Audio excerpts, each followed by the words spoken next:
हमारा जीवन किस पर टिका हुआ है, ये बहुत विचार का विषय है। हमारा जीवन किस पर टिका हुआ है? हमारा जीवन गुरु पर टिका हुआ है। किस पर टिका है? जैसे नाव कहां जाएगी? नाव कहां जाएगी ये नाव डिसाइड नहीं करती कि मैं कहां जाऊंगी। नाव पर बैठने वाला वह चालक जो नाव को चलाता है, नाविक, नाव चलाने वाला डिसाइड करता है कि नाव कहां जाएगी। नाव डिसाइड करती है कि नाव चलाने वाला? बोलो। नाव वहीं जाती है जहां नाव चलाने वाला चाहे तो पार लगाए और चाहे तो नाव को डुबा दे। ऐसे ही जैसे नाव चलाने वाले पर निर्भर करती है, ऐसे आपका जीवन आपके गुरु पर निर्भर करता है कि वो आपको कहां ले जाना चाहते हैं। इसलिए हमारे सनातन में एक गुरु होते हैं। गुरु किसे कहते हैं? जो हमारे भीतर के गुरूर को, जो हमारे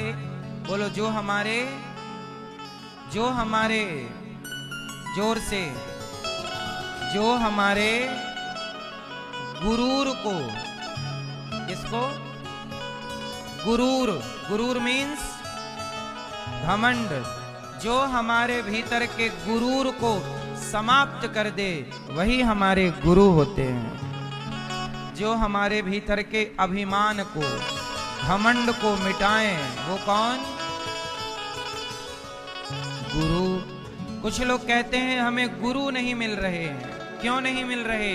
क्योंकि अभी तक तुम्हारे अंदर का गुरूर समाप्त नहीं हुआ। जब तक गुरूर होगा, गुरु कैसे मिलेंगे? हाँ, सतगुरु मैं तेरी पतंग, सतगुरु मैं तेरी पतंग, सतगुरु मैं तेरी पतंग। पतंग उड़ती है पर उड़ाने वाला कोई है। ऐसे आप भी आकाश में लहराएंगे, उड़ेंगे, गगन चूमेंगे, पर कोई डोर थामने वाला तो हो। सतगुरु मैं तेरी पतंग, सतगुरु मैं तेरी पतंग, सतगुरु मैं तेरी पतंग, सतगुरु मैं तेरी पतंग। हवा विच उड़ती जाऊंगी, हवा विच उड़ती जाऊंगी। तुमने ना पकड़ी डोर मेरी तो मैं गिर जाऊंगी। सतगुरु मैं तेरी पतंग, मैं तेरी पतंग। हवा विच उड़ती जाऊंगी, हवा विच उड़ती जाऊंगी। तुमने ना पकड़ी डोर मेरी तो मैं गिर जाऊंगी, मैं गिर जाऊंगी, मैं गिर जाऊंगी।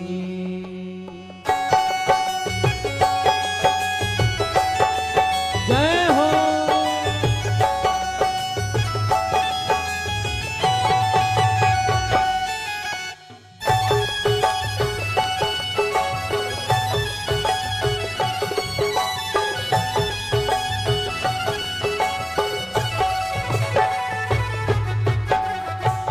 सतगुरु मैं तेरी पतंग, सतगुरु मैं तेरी पतंग, सतगुरु मैं तेरी पतंग, सतगुरु मैं तेरी पतंग। हवा विच उड़ती जाऊंगी, हवा विच उड़ती जाऊंगी, हवा विच उड़ती जाऊंगी, हवा विच उड़ती जाऊंगी। तुमने ना पकड़ी डोर मेरी तो गिर जाऊंगी, सतगुरु मैं गिर जाऊंगी, मैं गिर जाऊंगी, हाँ मैं गिर जाऊंगी, मैं गिर जाऊंगी। सतगुरु मैं तेरी पतंग, सतगुरु मैं तेरी पतंग।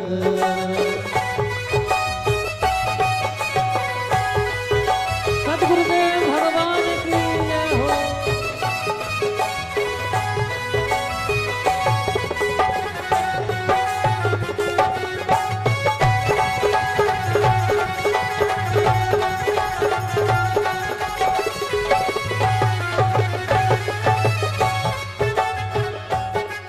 बड़ी नाजुक है ये डोरी, गुरु रखना थाम के, हम तो है बस दीवाने गुरु तेरे नाम के। बड़ी नाजुक है ये डोरी, गुरु रखना थाम के, हम तो है बस दीवाने गुरु तेरे नाम के। बड़ी नाजुक है ये डोरी, गुरु रखना थाम के, हम तो है बस दीवाने गुरु तेरे नाम के। बड़ी नाजुक है ये डोरी, गुरु रखना थाम के, हम तो है बस दीवाने गुरु तेरे नाम के। तेरा हाथ रहे जो सर पे, जय हो। तेरा हाथ रहे जो सर पर, तेरा हाथ रहे जो सर पे, अब पार हो जाऊंगी, तुमने ना पकड़ी डोर मेरी तो मैं गिर जाऊंगी, मैं गिर गिर जाऊंगी, मैं गिर जाऊंगी। मैं गिर सतगुरु मैं तेरी पतंग, सतगुरु मैं तेरी पतंग। हवा बिच उड़ती जाऊंगी, हवा बिच उड़ती जाऊंगी, तुमने ना पकड़ी डोर मेरी तो मैं गिर जाऊंगी, मैं गिर जाऊंगी, मैं गिर जाऊंगी।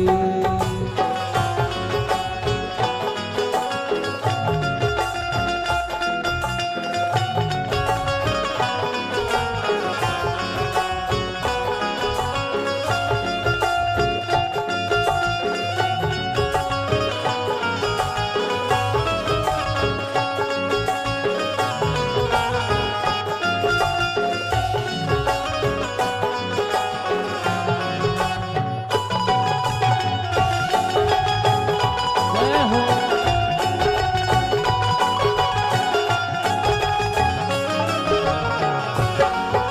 ये राह बड़ी कठिन है और ऊंचा है आकाश, बस है यही तमन्ना आ जाऊं तेरे पास। ये राह बड़ी कठिन है और ऊंचा है आकाश, बस है यही तमन्ना आ जाऊं तेरे पास।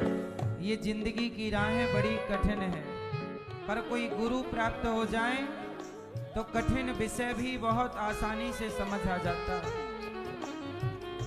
हमें कई बार लगता है गणित बहुत कठिन है, इंग्लिश बहुत कठिन है, ये सब्जेक्ट बहुत कठिन है, पर कोई समझाने वाले गुरु मिले और सही समझाएं तो वही कठिन विषय सरल हो जाता है। ऐसे ही ये जिंदगी बड़ी कठिन सी लगती है, पर कोई गुरु इसे समझाए तो ये कठिन जिंदगी भी सरल हो जाती है। ये राह बड़ी कठिन है, ये राह बड़ी कठिन है और ऊंचा है आकाश, बस है यही तमन्ना आ जाऊं तेरे पास। ये राह बड़ी कठिन है और ऊंचा है आकाश, बस है यही तमन्ना आ जाऊं तेरे पास। तेरी कृपा से गुरुवर, तेरी कृपा से गुरुवर, तेरी कृपा से गुरुवर, तेरी कृपा से गुरुवर, प्रभु से मिल जाऊंगी, तुमने ना पकड़ी डोर मेरी तो मैं गिर जाऊंगी। मैं गिर जाऊंगी, मैं गिर जाऊंगी, मैं गिर जाऊंगी, मैं गिर जाऊंगी। सतगुरु मैं तेरी पतंग, सतगुरु मैं तेरी पतंग, हवा विच उड़ती जाऊंगी, हवा विच उड़ती जाऊंगी, हवा विच उड़ती जाऊंगी, हवा विच उड़ती जाऊंगी। तुमने ना पकड़ी डोर मेरी तो मैं गिर जाऊंगी। सतगुरु मैं तेरी पतंग, सतगुरु मैं तेरी पतंग, हवा विच उड़ती जाऊंगी, हो हवा विच उड़ती जाऊंगी।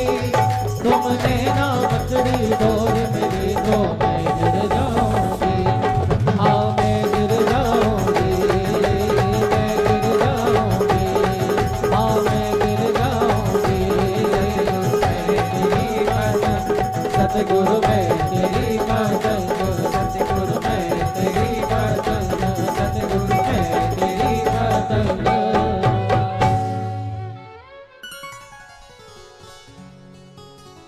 हवा विच उड़ती जाऊंगी, हवा विच उड़ती जाऊंगी।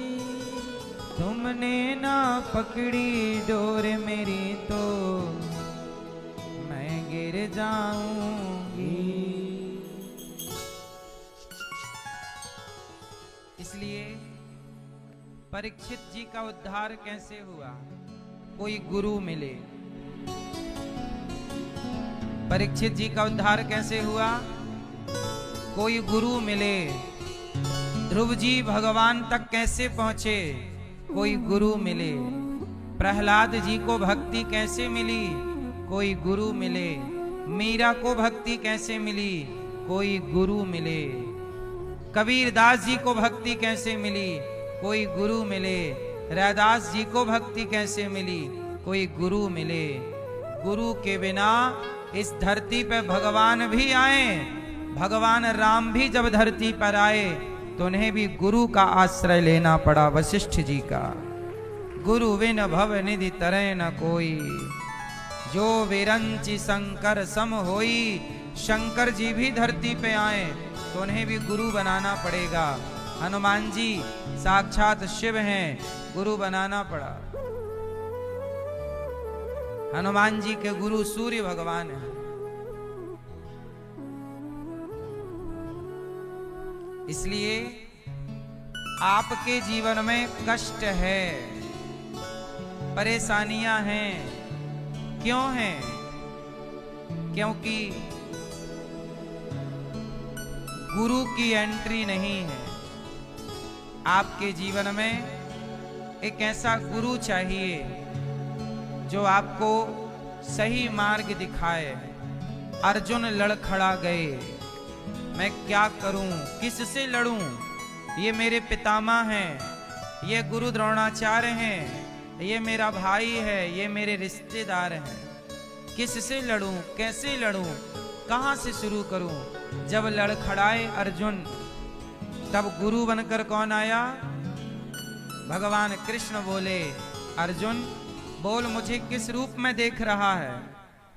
अर्जुन ने कहा, वैसे तो मैं आपको सखा के रूप में देखता हूं, वैसे तो मैं आपको मित्र के रूप में देखता हूं, पर आज मैं आपको सखा नहीं, मित्र नहीं, शिष्यस्ते हम, आज मैं आपका शिष्य बनता हूं और आज मैं आपको गुरु के रूप में देखता हूं। और जब ये कहा कि मैं गुरु के रूप में देखता हूं, तब भगवान ने शिष्य मानकर गीता सुनाई। ज्ञान लेने का अधिकारी शिष्य ही होता है। ज्ञान लेने का अधिकारी शिष्य ही होता है। शिक्षा ईमानदारी से ली जाती है, शिष्य बनकर ली जाती है, सन्मुख बैठकर ली जाती है, चोरी से नहीं। चोरी से शिक्षा पाई थी दो लोगों ने, एकलव्य ने एकलव्य ने चोरी से शिक्षा पाई कि नहीं? तो गुरु द्रोणाचार्य जी ने कहा कि चलो आप अंगूठा दे दो हमें काट करके। अब यहां पर आप सोच सकते हैं कि गुरु द्रोणाचार्य जी ने एकलव्य से अंगूठा क्यों मांगा। एकलव्य से अंगूठा इसलिए मांगा क्योंकि तुमने हमारी विद्या चोरी से ग्रहण की है। एकलव्य ने कैसे ग्रहण की? बोलो। चोरी से। सन्मुख बैठकर पाते तो आप अधिकारी थे, चोरी से। इसलिए कर्ण ने, दूसरे कर्ण ने विद्या चोरी से पाली परशुराम जी से। परशुराम जी ने कहा कि तुमने झूठ बोला है कि तुम ब्राह्मण हो, तुमने झूठ बोला कि तुम ये हो वो। जाओ हम तुम्हें शाप देते हैं कि तुम्हारी विद्या तुम्हारे आखिरी वक्त में काम ही नहीं आएगी। झूठ बोल करके कर्ण ने विद्या प्राप्त की।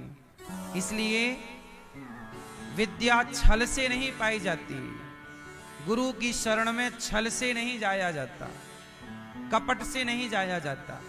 यदि छल कपट से गए तो वह विद्या आपके काम नहीं आएगी। इसलिए निष्कपट होकर के जब हम गुरु के चरणों में जाते हैं तो गुरु हमारे भीतर में ज्ञान का प्रकाश भर करके, ये दास अनिरुद्ध आज मैं जहां भी हूं तो केवल अपने गुरुदेव भगवान की कृपा से हूं। उन्होंने मुझे पढ़ाया ना होता, उन्होंने मुझे ज्ञान ना दिया होता तो मुझे क्या पता था। मैं जब छोटा था मुझे तो ये भी नहीं पता था ये हमारे पूज्य गुरुदेव भगवान है जो आप टीवी पर देख रहे हैं। हमें तो ये भी नहीं पता था कि भगवान का स्वभाव कैसा है, स्वरूप कैसा है, भागवत क्या है, हमें कुछ भी पता नहीं था। हम तो शून्य थे, हैं, क्या आज भी पाए हैं। पर गुरुदेव भगवान की कृपा से ये समझ गए हैं। हमने आज तक की जिंदगी में केवल इतना जान पाए हम कि संसार में यदि अपना कोई है तो केवल भगवान अपने हैं, कोई और नहीं। बस इतना सीख पाया हूं मैं। आज तक मैंने क्या सीखा? आज तक की उम्र में मैंने सिर्फ एक बात सीखी है। मैंने अपने गुरुदेव भगवान से एक चीज सीखी है कि केवल भगवान अपने हैं, बाकी जगत में कोई भी अपना। ये मैं एक ही बात जानता हूं कि भगवान अपने हैं, बाकी दुनिया अपनी। अब बताओ, मैं एक ही बात जानता हूं, आप लोग तो 3-4 बातें जानते होंगे और ज्यादा ज्ञान होगा, पर मैं इतना ही सीख पाया। मेरा मानना है कि जितना सीखो पहले उतना जीवन में उतारो, जब वो उतर जाए तो आगे का पाठ फिर पढ़ लेना। अब आपको ज्ञान बहुत सारा है लेकिन वो ज्ञान जीवन में उतरा नहीं। क्यों? ज्ञान है आपके पास पर ज्ञान जीवन में उतरा ना हो तो आप बताइए उस ज्ञान का कोई अर्थ है?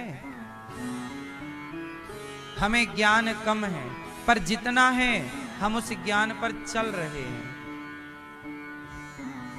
तो मीराबाई ने यही तो कहा था कि मेरे तो गिरधर गोपाल दूसरो ना, मेरे भगवान हैं दूसरा कोई नहीं। इतनी सी बात आपको समझनी है।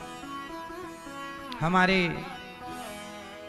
परीक्षित बनकर के कथा का रसपान कर रहे श्री राज सिंह जी और मैया श्रीमती शकुंतला देवी जी, आप कथा की गंगा में डुबकी लगाकर अपने लोक परलोक को संवार रहे हैं। पूरे परिवार को, पितरों को परम गति प्रदान कर रहे हैं। आपके पुत्र संदीप कुमार जी, कहाँ हैं संदीप जी?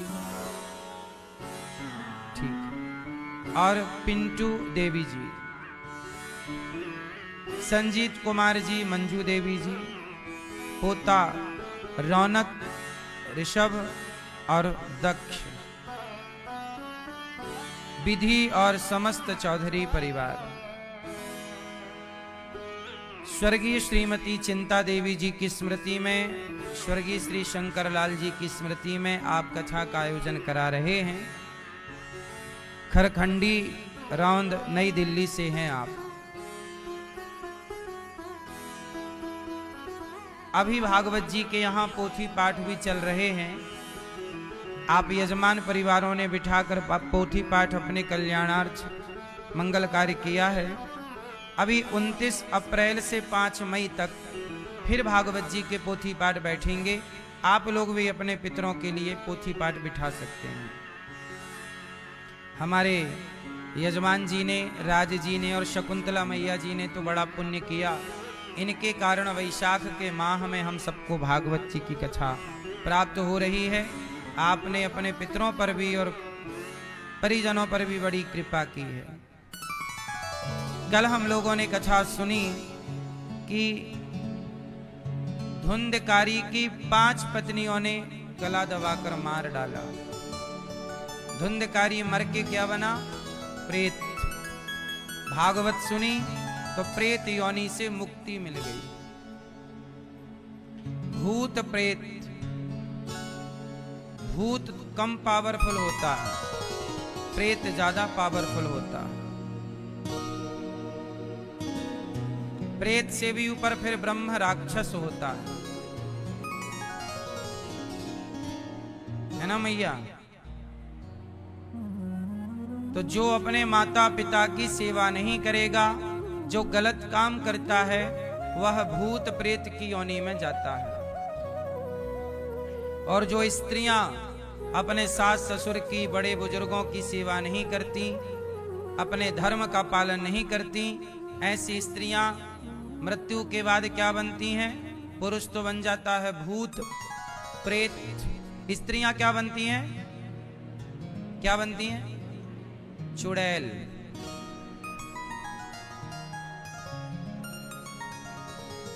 तो आपको चुड़ैल बनना है तो सेवा करना।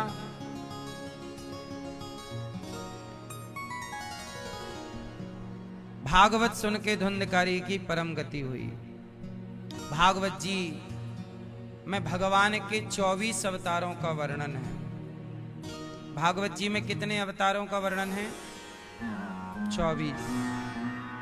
नारायण, नारद, हरि, कपिल देव, श्री राम, हंस, हयग्रीव, मोहिनी, दत्तात्रेय, सुखधाम, नरसिंह, वामन, व्यास जी, ऋषभ देव, कौमार, यज्ञ पुरुष, धनवंतरी, बुद्ध कल के अवतार, पृथु राजा, बारह पुनि, कृष्ण चंद्र भगवान, परशुराम, मत्स्य, कमठ, पद्म पुराण प्रमाण।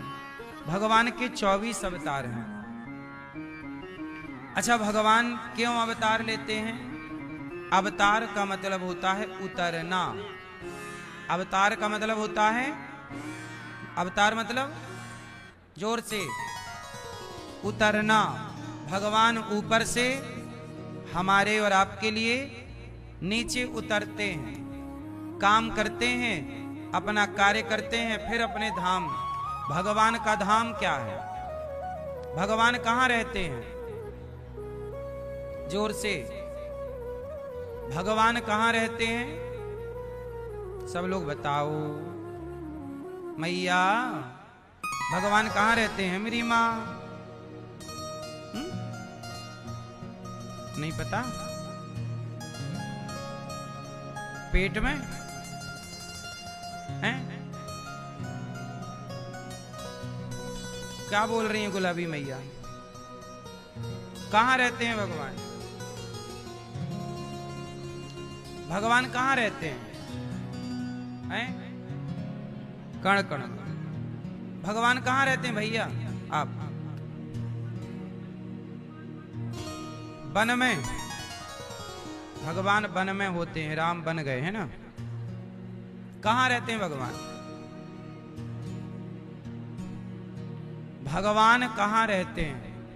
भगवान वैकुंठ में भी रहते हैं, साकेत में भी रहते हैं, गौलोक में भी रहते हैं, पृथ्वी लोक में भी रहते हैं। और सबसे बड़ा स्थान भगवान का कहाँ है? भगवान हर वस्तु में विराजे हैं। कैसे?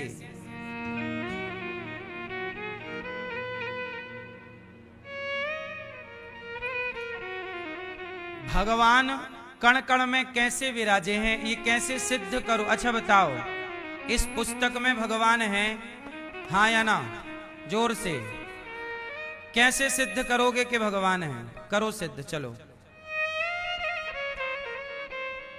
ये आप कहते हो ना भगवान सब जगह हैं, तो बताओ क्या इसमें भगवान है? जोर से। कागज में भगवान है? बोलो हाँ या ना। तो सिद्ध करो कैसे हैं?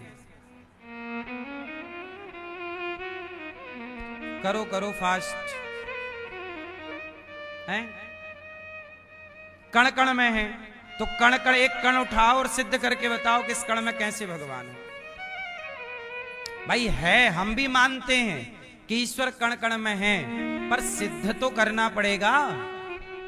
ये साइंस का युग है, बिना सिद्ध की ये बात बनती नहीं। नहीं तो आपका बेटा कहेगा मां पागल हो, कह रही हो कागज में भगवान है, कहां है दिखाओ, फिर आप बता ना पाओगे। सिद्ध करना पड़ेगा। कण कण में ईश्वर है, मैं भी स्वीकार करता हूं, पर सिद्ध तो करो। आओ हम सिद्ध करें, कहो तो सिद्ध करें। आओ सिद्ध करते हैं। ये कागज है, कागज में भी भगवान का अस्तित्व है। कैसे? अच्छा ये बताओ, कागज किससे बना? जोर से अब बताते चलो। कागज किससे बना? कहां से बना? पेड़ पौधों से। कागज किससे बना? पेड़ पौधों से। अच्छा बताओ, 5 तत्व होते हैं, नाम बताओ जरा पांचों के। पृथ्वी, जल, वायु, अग्नि, आकाश। हो गए? अब मुझे ये बताओ, इस कागज में कौन सा तत्व है? ये कागज किस तत्व से बना है? उत्तर दो फास्ट। कागज किस तत्व से बनता है? पृथ्वी, जल, वायु, अग्नि, आकाश। कितने तत्वों से बना है ये? हैं?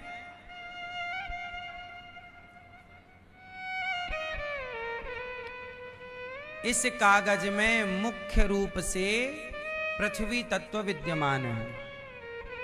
इस कागज में मुख्य रूप से क्या विद्यमान है? इसे पृथ्वी में गाड़ दो तो ये माटी बन जाएगा। बोलो हाँ। ये सृष्टि 5 तत्वों से बनती है, कोई छठवा है? तो कागज और कण कण। अब जैसे आपने कहा कण कण में भगवान है, तो कण में भी पृथ्वी तत्व है। कण कौन सा तत्व है? जोर से। आप में 5 तत्व होते हैं, पर पृथ्वी के कण में तो पृथ्वी ही तत्व है, एक तत्व है। बोलो हाँ।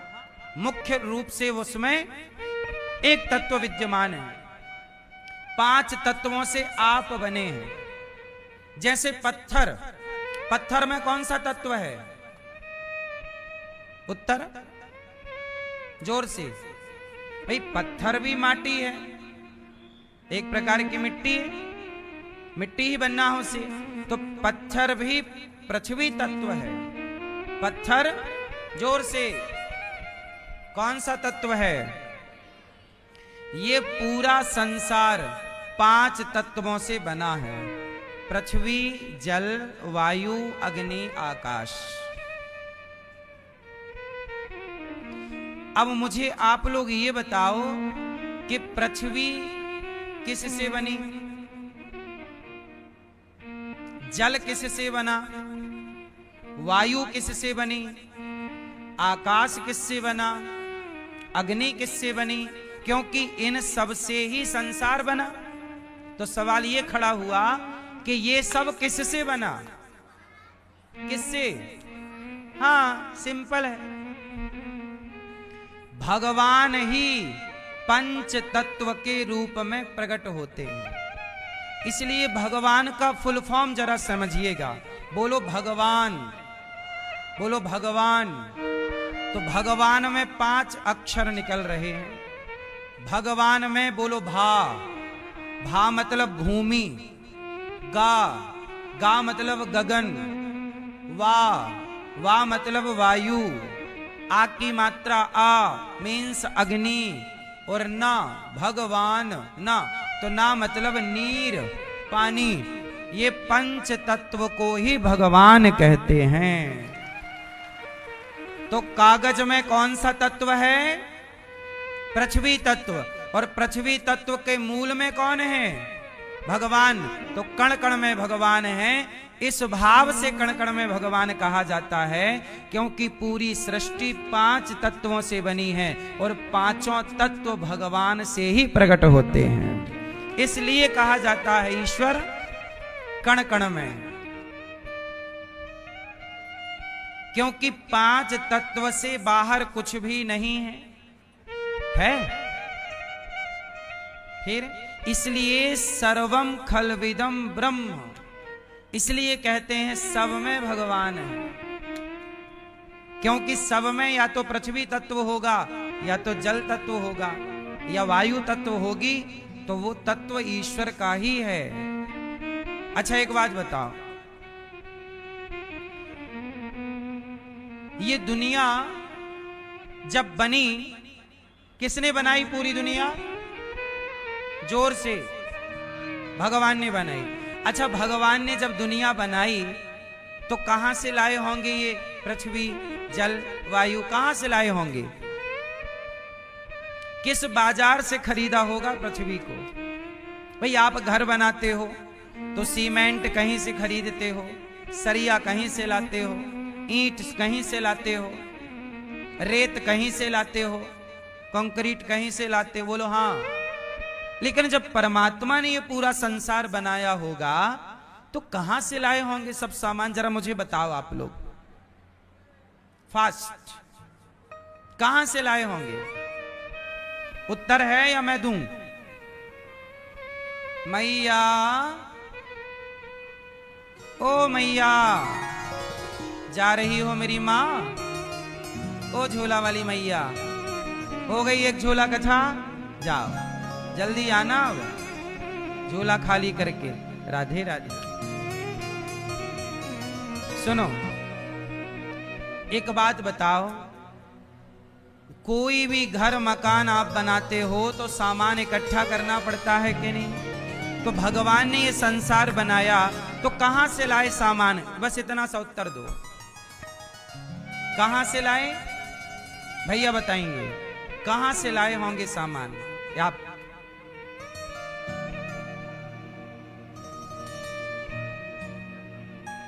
अब आप कहो तो उत्तर दूं? किस किस को उत्तर सुनना है इसका?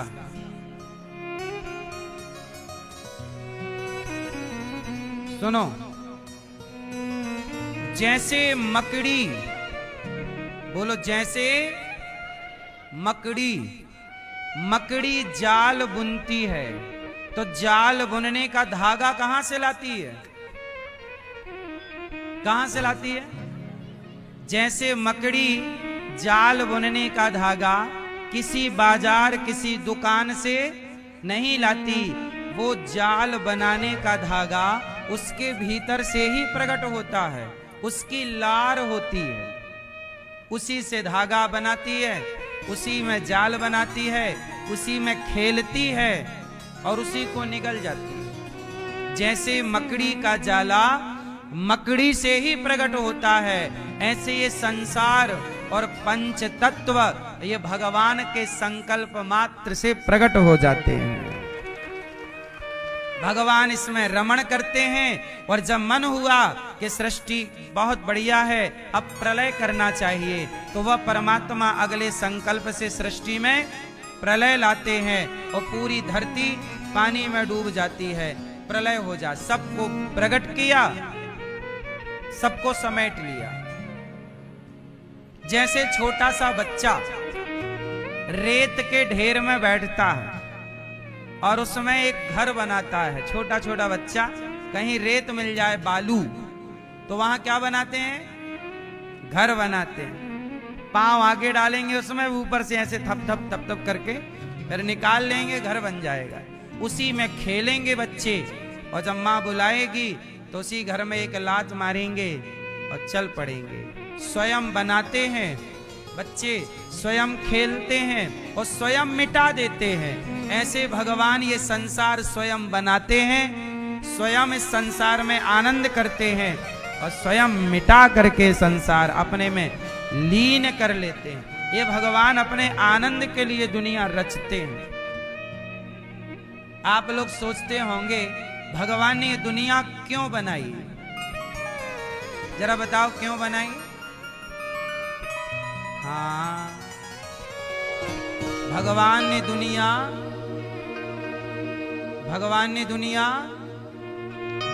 बनाने वाले क्यों बनाई?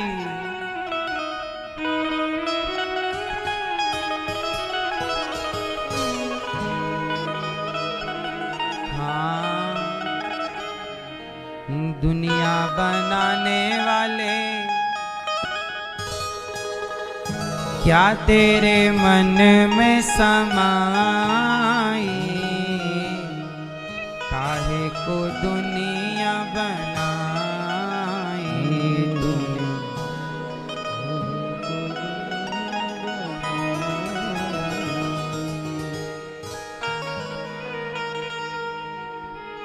क्यों बनाई परमात्मा ने ये दुनिया? काहे बनाए तूने माटी के पुतले, धरती ये प्यारी प्यारी मुखड़े ये उजले। काहे बनाया तूने दुनिया का खेला, जिसमें लगाया जवानी का मेला। गुपचुप तमाशा देखे वाह रे तेरी खुदाई, काहे को दुनिया बनाई, काहे को दुनिया बनाई। तू भी तो तड़पा होगा मन को बनाकर, तूफान ये प्यारा प्यारा मन में छुपा कर। कोई छवि तो होगी आँखों में तेरी, आंसू भी छलके होंगे आँखों से तेरी। बोल क्या सूझी तुझको, काहे को प्रीत जगाई, काहे को दुनिया बनाई। भगवान ने दुनिया क्यों बनाई? ये सवाल वर्षों से खड़ा है। क्या आप बता सकते हैं कि भगवान ने दुनिया क्यों बनाई? क्यों मैया? भगवान ने दुनिया क्यों बनाई है? क्यों बनाई भैया? भगवान ने ये संसार क्यों बनाया? भगवान ने ये संसार इसलिए बनाया क्योंकि भगवान को ये संसार बनाने में सुख मिलता है, आनंद मिलता है। जैसे आपने विवाह किया, क्यों किया? अपने आनंद के लिए। चलो विवाह कर लिया, यहां तक सही था। फिर आपने बच्चे भी पैदा किए, आपने भी तो सृष्टि बढ़ाई। बोलो हाँ, क्यों बढ़ाई? इससे आपका अपना सुख था, आपने अपने सुख के लिए सब किया। जैसे आप अपने आनंद के लिए विवाह करते हैं, आनंद के लिए सृष्टि का निर्माण करते हैं, ऐसे परमात्मा भी ये दुनिया अपने आनंद के लिए बनाते हैं। इस संसार में हर जीव कहां भाग रहा है? अपने आनंद के लिए। इसलिए भगवान कभी राम बनकर कभी कृष्ण बनकर आते हैं और आपके साथ रहकर लीला करते हैं। भगवान आपसे बहुत प्रेम करते हैं। अच्छा ये बताओ, आप कोई कागज में पेंटिंग बनाएं, आप अपनी पेंटिंग को प्यार करते हो कि नहीं? बोलो हाँ। आप कोई चित्रकार हैं माना कि, तो आप कोई चित्रकारी करेंगे कागज में, तो आप उससे प्रेम करेंगे ना, क्योंकि आपने उसे वक्त दिया है, आपने एक कलाकारी की है, उसमें काम किया है, बहुत इमेजिन किया है। हर व्यक्ति को अपनी पेंटिंग से प्रेम है या नहीं? जैसे आपके बच्चे आपने पेट में रखा है तो आपको अपने बच्चों से बहुत प्रेम है। जैसे आपको अपने बच्चों से प्रेम है, आपको अपनी चित्रकारी से प्रेम है, ऐसे भगवान को भी संसार के हर जीव से प्रेम होता है, क्योंकि हर जीव उस ईश्वर का बनाया है। इसलिए भगवान की रचना कौन है? अच्छा बताइए, ईश्वर की रचना का नाम बताओ। ईश्वर की रचना क्या है? मैया बताएंगे। भगवान की रचना कौन है? नहीं, पीछे वाली मैया है। ईश्वर की रचना क्या है भैया जी बताएंगे, पीछे वाले। नहीं नहीं बताओ, गुस्सा हो क्या? बताना नहीं चाहते आप? कहीं इसलिए तो नहीं बताना चाहते कि आप बता दोगे तो हमें भी ज्ञान हो जाएगा।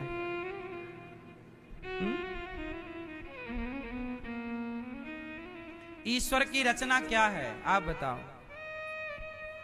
पीले भैया आप बताओ, बेटा बताओ, ईश्वर की रचना क्या है इस जगत में? क्या है ईश्वर की रचना? बोलो, सुनो। चींटी किसकी रचना है? चींटी किसकी रचना है? भगवान की। इंसान किसकी रचना है? कुत्ता किसकी रचना है? बिल्ली किसकी रचना है? पेड़ पौधा किसकी रचना है? मछली किसकी रचना है? पक्षी किसकी रचना है? सारा संसार में जो आप देख रहे हैं सब ईश्वर का ही रचा हुआ है। इसलिए ईश्वर की हर रचना से आपको प्रेम करना चाहिए, किसी से घृणा नहीं करना चाहिए, क्योंकि सब ईश्वर का है। बताओ क्या है ऐसा जो भगवान का नहीं है? मैया बताओ, ऐसा क्या है जो ईश्वर का नहीं है? क्या नहीं है? हाँ, तो फिर आप जिनसे नफरत कर रही हो वो भी ईश्वर के हैं या नहीं? तो आप नफरत ईश्वर की रचना से कर रहे हैं, आप घृणा ईश्वर की रचना से कर रहे हैं, आप निंदा ईश्वर की रचना की कर रहे हैं। मैं किसी की भी निंदा करूं, वो निंदा किसकी होगी? बोलो। इसलिए कहता हूं कि जब सब ईश्वर की ही रचना है तो फिर आप किसी से विरोध क्यों, किसी से घृणा क्यों? इसलिए कहते हैं कि राह में आए जो दीन दुखी सबको गले से लगाते चलो, और प्रेम की गंगा यही सनातन है। हमने नफरत करना ही तो नहीं सीखा, हमने घृणा करना ही तो नहीं सीखा। हम सनातनी अपना त्योहार मनाते हैं, दशहरा, दीपावली, होली, पर क्या मजाल के किसी जीव को मार डालें। हमने मारना नहीं बचाना सीखा है। ना जाने क्या हो गया दुनिया के लोगों को, जो अपने स्वाद के लिए जीवों को मारते हैं, जो अपने त्योहारों के नाम पर बकरों को मार मार के रक्त बहाते हैं। किसी की हत्या करना, जो हत्या आप कर रहे हैं वह बकरा भी ईश्वर की रचना है, वह मुर्गा वह मुर्गी भी ईश्वर की रचना है। मैं क्यों ईश्वर की रचना को बिगाड़ूं? बोलो हाँ। मारने का अधिकार है आपको? क्या एक मरे हुए बकरे को या मरी हुई मुर्गी को आप जीवित कर सकते हैं? जब मरे हुए को आप जिंदा नहीं कर सकते तो जिंदा को मारने का अधिकार आपको किसने दिया? अज्ञानवश लोग ये गलत काम करते हैं। भगवान के 24 अवतार हुए हैं। हर अवतार का एक हेतु है, एक कारण है। मैया बैठ जाओ मेरी माँ, शोर ना करो, बोलो राधे राधे। बैठो, शांत रहो। वेद व्यास जी महाराज 17 पुराण लिख चुके। वेद व्यास जी ने कितने पुराण लिखे? 17। पर 17 पुराण लिखकर भी वेद व्यास जी असंतुष्ट हैं, परेशान हैं। क्यों? नारद जी आए, नारायण नारायण। अच्छा, नारद जी भ्रमण करते रहते हैं। नारद जी क्या करते रहते हैं? भ्रमण। नारद जी, अच्छा बताओ, नारद जी नारद होने से पहले क्या थे? नारद जी नारद होने से पहले क्या थे? तो सुनो, नारद जी होने से पहले क्या थे? ये पूर्व जन्म में नारद जी की मां घर घर बर्तन धुलती थी। बर्तन धुलने वाली मतलब काम वाली बाई के बेटा थे नारद जी। माँ बर्तन धुलती तो नारद जी भी पीछे पीछे माँ के साथ हाथ बटाते। माँ जो काम करती बच्चा भी करता। एक दिन इनकी माँ एक गांव में बर्तन धुलने का काम करती थी, झाड़ू पोंछे का। उसी गांव में संत आए। अब जरा ध्यान से सुनिएगा। संत आए और संत उसी घर में जाकर के रुके जिस घर में नारद जी की मां काम वाली बाई बन करके काम करती थी। अब संत आए हैं तो जिनके घर में संत आए उन्होंने खूब स्वागत किया। 4 महीने संत रुके तो नारद जी की मां ने खूब संतों की सेवा की। और नारद जी उस समय छोटे से बच्चे थे तो इन्होंने भी साधु जी की खूब सेवा की, संतों की सेवा की। पांव दबाना है, संतों के जो सेवा बन जाए नारद जी से की। और संतों में बड़ी श्रद्धा रखी। संतों ने नारद जी को कहा कि बेटा तुम बहुत प्यारे बच्चे हो, हम तुम्हें एक धन दे रहे हैं, लोगे? कहा गुरुजी दीजिए। कौन सा धन? तो नारद जी को संतों ने भगवान के नाम का धन दे दिया। पायो जी मैंने राम रतन धन पायो। भगवान का नाम का धन दिया और नारद जी से कहा इसी का जाप करना। संतों की सेवा के कारण और भगवान के नाम का जप करने के कारण वही दासी का पुत्र जब अपना भगवत चिंतन सेवा करते करते सेवा करते करते सेवा करते करते जब उनके प्राण निकले तो अगले जन्म में वही दासी का पुत्र ब्रह्मा जी के पुत्र बनकर प्रकट हुए और देवर्षि नारद कहलाए। ये सेवा का फल है, ये भगवान के नाम जपने का फल है, ये संतों की संगति करने का फल है। आज समाज में बताओ सत्संग ज्यादा है या कुसंग ज्यादा है? क्या ज्यादा है? समाज में आज कुसंग ज्यादा है। क्या ज्यादा है? कुसंग बहुत है। जहां बैठोगे वहां कुसंग है, जहां जाओगे वहां कुसंग है। इसलिए जगत से ज्यादा मतलब ना रखा करो आप लोग। आपके बच्चे क्यों बिगड़ गए? क्योंकि कुसंग में फंस गए। शराबी का कुसंग करोगे शराब पीना सीख जाओगे, गंजेड़ी का संग करोगे, गांजा पीना सीख जाओगे। ऐसे ही किसी संत का संग करोगे तो भगवान का नाम जपते हुए अपना कल्याण सीख जाओगे कि मेरा भला कैसा है। नारद जी संतों की संगति किए, कहते हैं कि मैंने संतों का आश्रय लिया, दासी पुत्र से नारद हो गया। वेद व्यास जी से कहा आप भागवत जी की रचना कीजिए। अब भागवत जी की शुरुआत की नारद जी के कहने पर वेद व्यास जी ने भागवत जी की शुरुआत 18,000 श्लोक शुरुआत भागवत जी की कहां से? महाभारत। हमारे देश में एक युद्ध हुआ, उस युद्ध का नाम क्या है? जोर से। महाभारत में दो पक्ष थे, पांडव और दोनों भाई थे, दोनों भाई थे। अच्छा ये बताओ दो भाई क्यों लड़ गए आपस में? क्या वजह है दोनों के लड़ने की? मूल वजह जोर से, जोर से। क्या है? एक जन बोलो, मैया बोलो।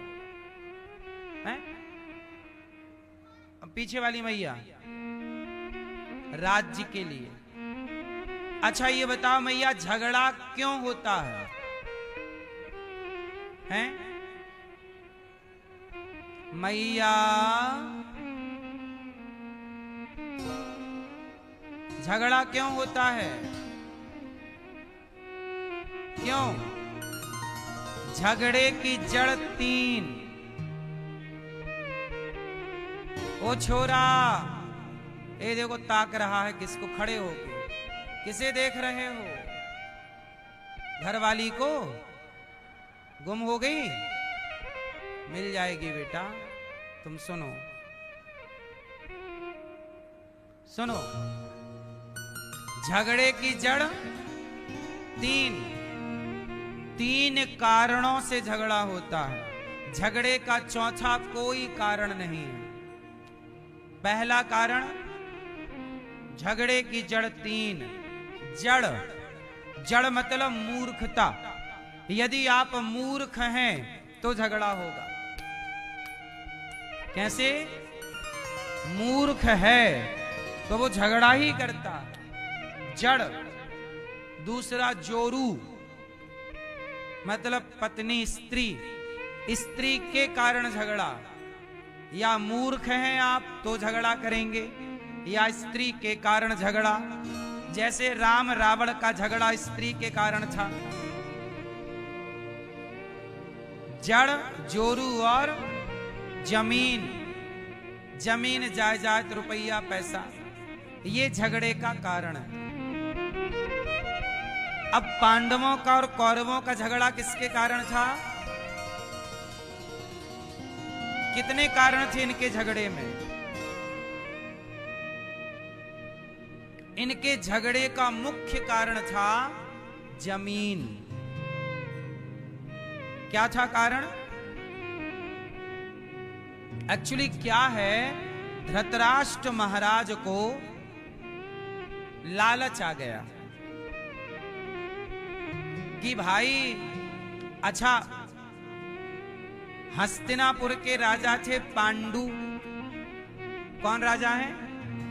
और पांडु की हो गई मृत्यु, तो राजा का बेटा ही राजा बनेगा ऐसा नियम है। तो पांडु के बड़े पुत्र धर्मराज युधिष्ठिर, अच्छा धृतराष्ट्र जो हैं इमरजेंसी राजा थे कि जब पांडु कहीं चले जाते तो भैया धृतराष्ट्र को बिठा दिया जाता। जबकि राजा कभी अंधा नहीं हो सकता। नियम है कि जो अंधा होगा वो राजा नहीं होगा। पर चूंकि धृतराष्ट्र जो हैं, पांडु अपने भैया धृतराष्ट्र से बहुत प्यार करते थे, जो कि भाइयों में प्रेम होना भी चाहिए। तो पांडु को लगा कि मेरा भैया अंधा है, कहीं उन्हें ये ना लगे कि मैं अंधा हूं, इसलिए मुझे इज्जत नहीं मिलती। तो जब वो जाया करते कहीं बाहर तो अपने भैया को राजगद्दी पर बिठाते। पर धृतराष्ट्र को राजगद्दी इतनी अच्छी लगी, अब लगा क्या करूं कि इसे छोड़ना ना पड़े। क्या करें क्या करें, दिमाग की बत्ती जली। शकुनी ने दिमाग दिया, सुनो पांडवों को जलाओ, ऐसा करो जिंदा जला दो। चलो, पांडु मर गए, उनकी हो गई मृत्यु। अब 5 पांडवों के साथ माता कुंती एक घर में बंद कर दिया कौरवों ने। लाख का घर बनाया। किसका घर बनाया? लाख जानते हैं?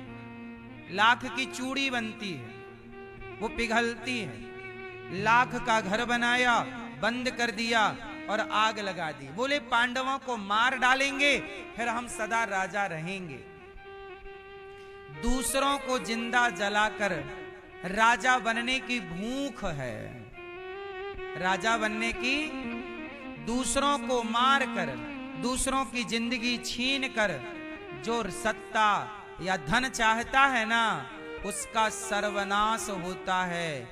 लिख लेना कोरे कागज में। आप भी यदि किसी की सत्ता, किसी का धन हड़पना चाहते हैं तो फिर सर्वनाश आपका भी होगा, यदि आपका आचरण धृतराष्ट्र जैसा है तो। पांडवों को आग लगा दी, पर पांडवों के रक्षक तो भगवान थे। विदुर जी ने योजना समझ ली और नीचे से सुरंग खुदवा दी और उनको बचा लिया, बच गए। अच्छा, धृतराष्ट्र को जब सूचना मिली कि जल गए, क्योंकि वहां पर पांडव तो नहीं जले पर कुछ और लोग जल गए, तो उनके शव को देखकर यही अनुमान लगाया गया कि ये पांडव हैं। धृतराष्ट्र बहुत खुश हो गए, वाह वाह, अब तो मैं राजा हूं, अब मेरा बेटा दुर्योधन राजा बनेगा, अब कोई दिक्कत नहीं है। बाद में पता चला कि पांडव जिंदा हैं। फिर इनका खून सूख गया। फिर इन्हें जुआ खेल करके हराने का, जीतने का षड्यंत्र रचा।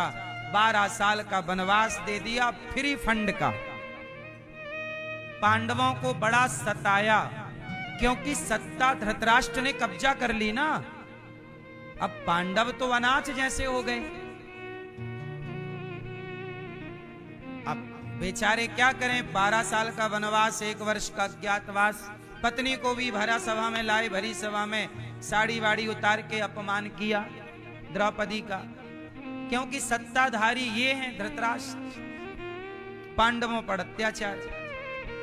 पर पांडवों का साथ, पांडवों ने भगवान को नहीं छोड़ा।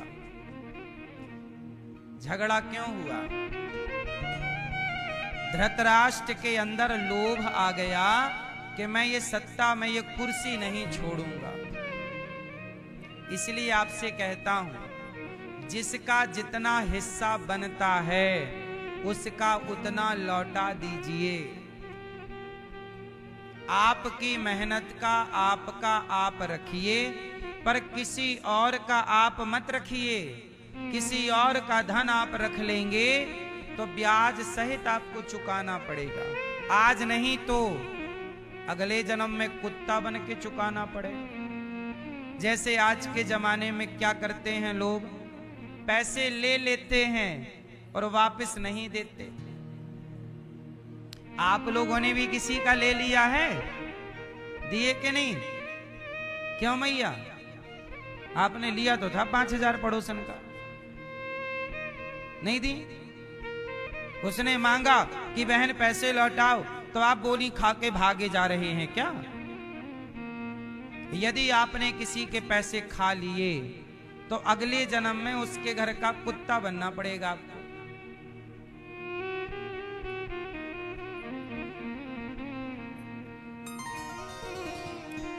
इसलिए कहता हूं, मरने से पहले अपना हिसाब किताब जीरो कर लेना। सबसे न लेना 1, न देना 2। किसी का लेकर नहीं, सबका हिसाब। भैया ये रहा आपका, आपका लिया था वापस आराम से। 1 रुपए भी हमने आपका ले लिया और चुका ना पाए और हम मर गए तो 1 रुपए के लिए हमें फिर वापस आना पड़ेगा। ये ईश्वर का न्याय है। इसलिए तो जन्म मृत्यु का चक्र चलता रहता है। आप लोग हिसाब किताब के लिए रखते ही नहीं। इसलिए कहता हूं, रिश्ता भाई भाई का, पर हिसाब किताब पाई पाई का। हिसाब पक्का होना चाहिए, क्लियर। और एक बात बताएं, मुंह जवानी नहीं, कहते हैं 100 बका और एक लिखा। एक डायरी बनाओ, किसको कितना दिया, किससे कितना लिया, डायरी बनाओ। और बच्चों को भी दिखाओ कि बेटा हमने फलाने से 5,000 लिए हैं, फलाने से 50,000 लिए हैं, ताकि आप मर जाओ तो आपका बच्चा आपके 5-50 चुकाए। नहीं चुकाएगा तो फिर आपको आना है। आजकल का व्यक्ति बेईमान हो गया है। क्या हो गया है? सही है कि गलत है? बेईमान हो, 1,000 रुपये में बेईमान हो गया, 5,000 में बेईमान। चुकाएंगे तो तुम्हारे दादा बेटा, ईश्वर के यहां से तुम होशियारी थोड़ी कर पाओगे। इसलिए कहता हूं, आप किसी का 1 रुपए लेके मर मत जाना मेरी मां।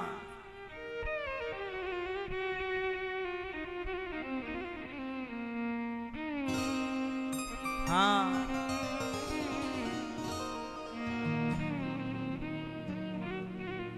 वरना मंदारी की बंदरिया बन के नाचना पड़ेगा। मंदारी की, जैसे पुरुष पैसा खा के मर जाए तो कुत्ता बनेगा, कुत्ता बन के चुकाना पड़ेगा। और स्त्री खा के मर जाए पैसा तो कुत्ता की वाइफ बनना पड़ेगा, या फिर मंदारी की बंदरिया। अब आप बताओ, 2 ऑप्शन है, क्या पसंद करोगी? चुकाओगी कि फिर कुत्ते की श्रीमती बनोगी कि बंदरिया? हैं? यहीं चुकाओ फिर। 1 रुपए भी आपके खोपड़ी पे किसी का लेन देन नहीं होना चाहिए। सबसे सुखी व्यक्ति कौन है? चलो बताओ, बोलो। हाँ, इस सृष्टि में सबसे सुखी वो है जिसके ऊपर कोई कर्जा नहीं है। जिसके ऊपर कोई कर्जा लो, कर्जा बैंक का लेना चाहिए और लेकर के चुकाना चाहिए। व्यक्ति का कर्जा महंगा पड़ता है। आजकल बाजार में किसी से उधार लो तो वो कई % ब्याज से देता है। बैंक से आप लेते हैं, पर बैंक का भी चुकाना चाहिए। आजकल आदमी इतना बेईमान हो गया है कि बैंक से लेता है और फिर नेताजी से कहता है कि अब की बार हम नेताजी वोट तब देंगे जब कर्जा चुकवाओगे। सरकारें कर्जा माफ कर देती हैं। इससे क्या हुआ? आदमी हो गया बेईमान कि यार फिर कर्जा लेंगे, फिर चुनाव आएगा, फिर माफ हो जाएगा, फिर कर्जा ले लो, फिर चुनाव आएगा, फिर माफ हो जाएगा। तो कोई नेताजी अपने बाप के पैसे थोड़ी लाते हैं, वो देश को और कर्जे में डाल डाल के तुम्हारी जरूरतें पूरी करते हैं, क्योंकि कर्जा तो बैंक का चुकाना ही पड़ेगा। तो वो लोन लेते हैं। भारत को कितना करोड़ों का लोन है भारत के ऊपर। भारत के प्रत्येक व्यक्ति पर यदि पूरा कैलकुलेट किया जाए तो भारत के 140 करोड़ लोगों में यदि ये देश का कर्जा चुकाना हो तो 140 करोड़ लोगों में प्रत्येक व्यक्ति को 4-4 लाख रुपए जब दोगे तब भारत का कर्जा चुकेगा। इतना कर्जा भारत पर है। और ये क्यों कर्जा है? क्योंकि आपको फोकट की रबड़ी चाहिए, सब चीज फ्री का चाहिए, मेहनत नहीं करना है, बेईमान बन जाना है। बैंक का कर्जा लेंगे पर चुकाएंगे नहीं। सरकारें भी आपको बेईमान बना रही हैं और आप तो बन ही रहे हैं। लेकिन जो पाप करके आप मरोगे, बैंक का भी खा के मरोगे, तो भाई हिसाब तो हिसाब है, ईश्वर की अदालत में क्या कहोगे। इसलिए कहता हूं, जितनी जरूरत है उतना लो और चुकाओ। जमाना बेईमानी कर रहा है, हम थोड़ी करेंगे। इस बार नेताजी चुनाव जीत गए, सारे राज्य का कर्जा माफ हो गया। अगली बार फिर चुनाव होगा, फिर ले लो कर्जा, फिर माफ हो जाएगा। ऐसे में तो हमारा देश बिक जाएगा। ये आप अपने देश से गद्दारी कर रहे हैं। भाई एक बात बताओ, बैंक से पैसा लिया है तो बैंक में पैसा आएगा कहां से? बैंक किसी से उधार लेगी, नेताजी कहां से लाएंगे?